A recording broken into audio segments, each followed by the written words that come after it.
The Small Business Administration seeing a surge of manufacturing loan approvals under the second Trump administration, a 74% increase compared to the Biden administration's first 90 days. Small Business Administrator Kelly Loeffler has been meeting manufacturers across the country as part of its Made in America initiative. Joining me now live in studio, the administrator of the U.S. Small Business Administration, Kelly Loeffler. Great to have you. Thank you so much for being here.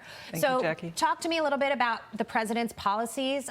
He wants fair trade policies. He wants blue-collar America to thrive. How is it all playing out? What are people telling you? Well, this is the power of President Trump's America First policies in action. Over 1,100 manufacturing loans in President Trump's first 90 days. That's a 74% increase over President Biden's first 100 days.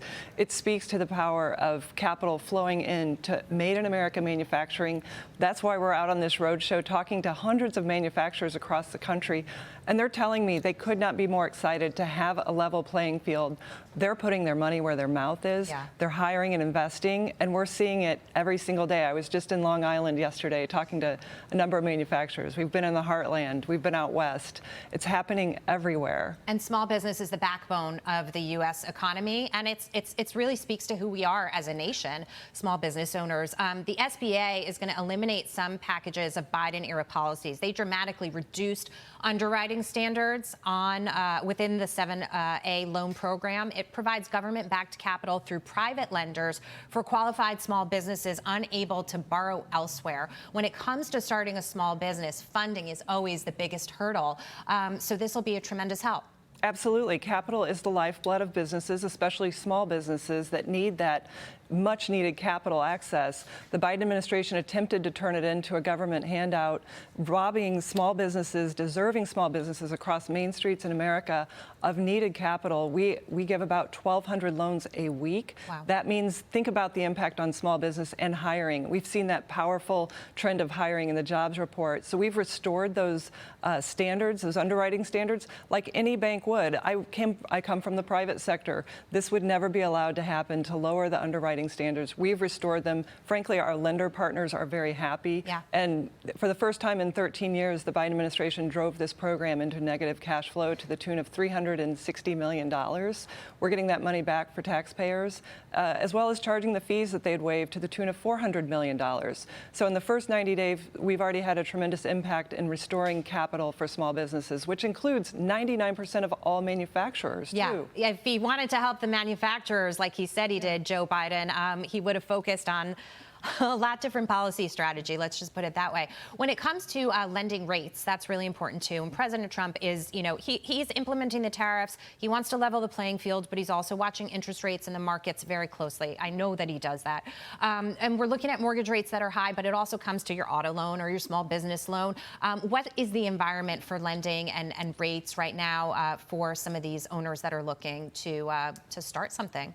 Well, absolutely. What we're seeing is tremendous demand for capital right now, which is good. Nothing says confidence like business owners being willing to take on debt to invest in capital assets and to hire people. And that's what's happening. So, look, the interest rate environment's a little dynamic right now. You and I have both spent time on Wall Street. Mm-hmm. We know that markets go up and down, but manufacturers and small businesses across this country are so excited about a return to Made in America. They want to invest and grow. And we've seen that from big businesses too. $5 trillion in investment coming in, which means it's going to make its way down to Wall Street, into hiring and into investment, and stabilize this economy, which was on an unsustainable path with a $1.2 trillion trade deficit that had accelerated in Biden's last year by 20%. That's simply unsustainable, and everyone knew it. And what it tells me is that even in a higher rate environment, the appetite is there, and therefore, as parts of the economic policy start to come together and rates eventually do come down, you can always refinance debt.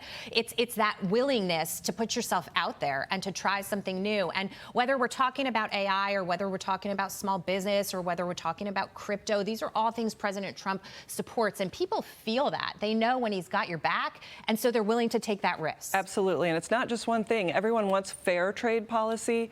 They also want the tax cuts to be extended. They want to make sure that we have that job creation engine. They want to have deregulation. The Small Business Administration is working hard on deregulation. We've committed to cutting $100 billion in excessive regulation imposed by the Biden administration.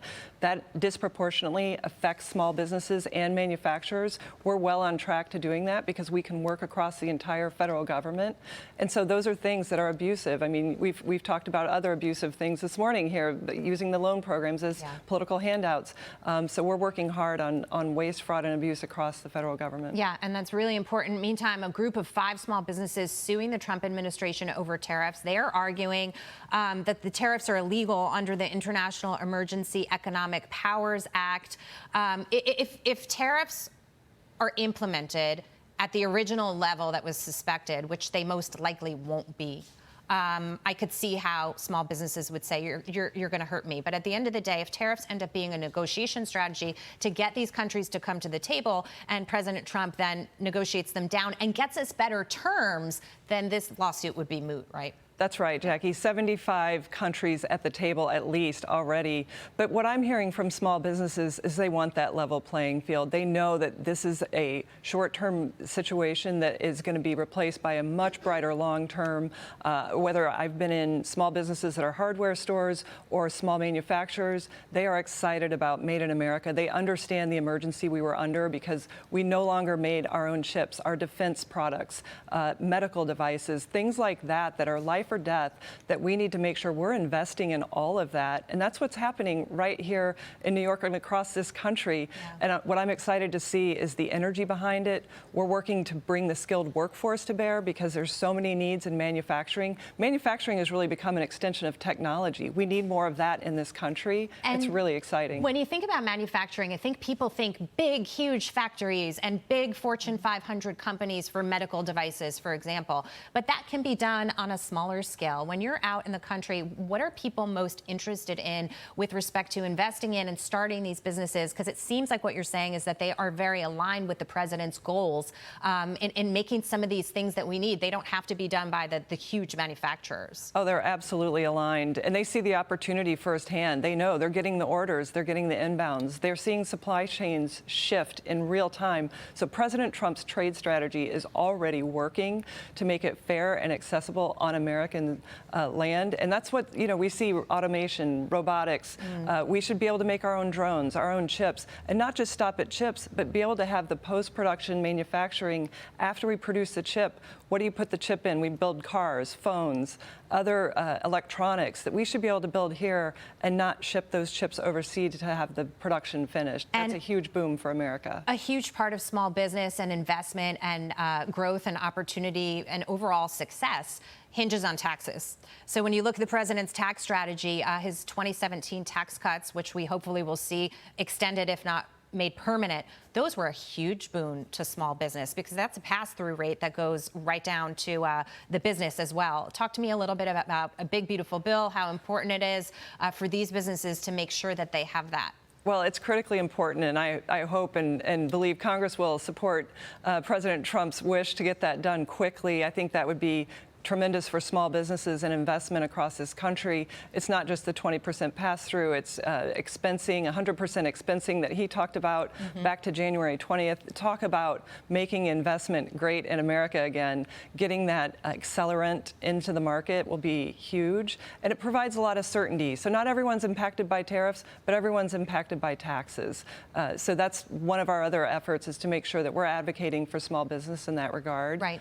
Taxes, fair trade, and deregulation. And here at home, part of making America great again is about, again, small business and the backbone of this economy. So just, a final word on that, what it's like talking to these people across the country and what you're feeling from them as we move forward to this 4 years. It's tremendous to be out there with our manufacturers, with our small businesses, to see what's happening on Main Street. The optimism is at peak levels. I haven't seen anything like it since the first Trump administration, which was fantastic.